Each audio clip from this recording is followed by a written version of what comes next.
In today's video, I'm going to be discussing on how I got into shooting wedding videos and plus questions for my Instagram audience. So my neighbor basically saw me posting on Facebook and Instagram non-wedding related videos, and he basically came up to me and said, "Peter, I want you to shoot our wedding video." They offered me $800, which at the time was a lot of money. I didn't know what to charge, so I took it, and it was a reasonable price at the time. Didn't know on how to shoot weddings, and I just didn't really have the proper gear.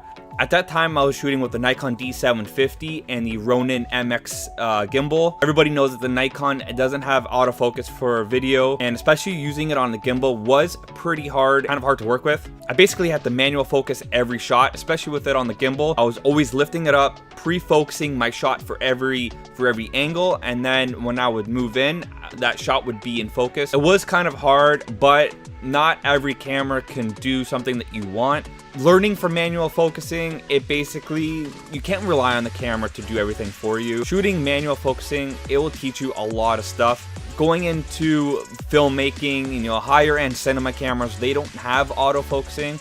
So at that time, it was a learning curve for me. And to this day, I kind of don't really even use autofocus.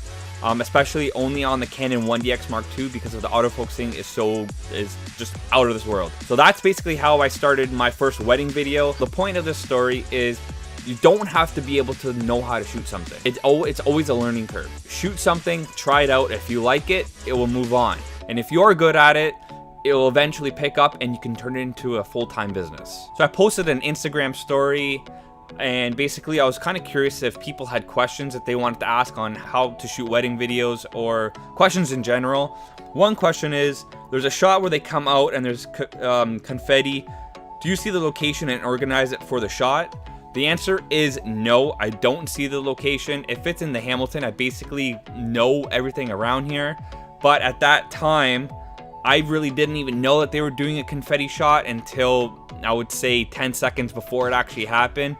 One of the bridesmaids came up to me and said, Peter, we're going to do a confetti shot. So I'm going to show you the clip right now.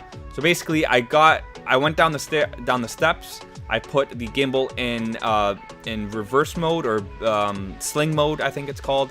And I basically got a shot underneath from the stairs facing up, which I thought this was a cool shot because a shot where you can't see from the human eye. Every shot that you can't really see, I feel like it creates a cool and cinematic view to the audience. That's just my perspective. I think this worked. What are some can't leave the house without lenses? So the number one lens that never leaves my camera body is the 24-70. The reason is, when you're shooting weddings, you can't really get close. You have to be out of the way, because especially if you're working with a photographer, you both have to be able to get the shot. And I feel like the 24-70 is perfect because it's got a wide angle from a 24 and you're able to shoot to the 70 mil. Another question is, do you need two bodies? The answer to that is yes and no. During the whole wedding season, from I think 18 of the weddings that I basically shot, I was only using one camera body, and that was a Canon 1DX Mark II.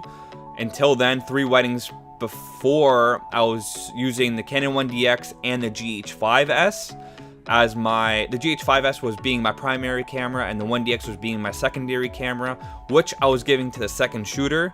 But sometimes if I'm using three cameras, like I'll show you right now, we use a 3 camera setup for this shot, so you can get his angle, her angle, and the middle angle. I feel like this is the best for this type of scenery, plus for like an intimate feel for the wedding video.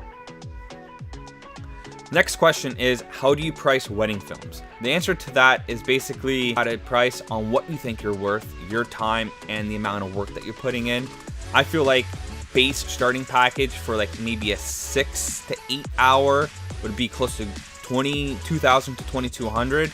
It all depends on what equipment you're working with, where the wedding is, and what the client is capable of spending. What price range should I aim for? There is no real price range that you should aim for. Start small.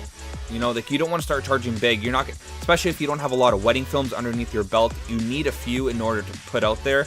If you're using good equipment and your videos start to look better, and plus the quality is top notch, you're going to be able to charge whatever you want, and then the customers are going to be able to want to pay you because they're going to see that quality, and quality over quantity any day. That's it for the questions. I hope you guys enjoyed this video. If you guys have any questions, my Instagram is linked down below. Send me a message or just comment below and I'll make another video maybe. And until then, we'll see you guys next time.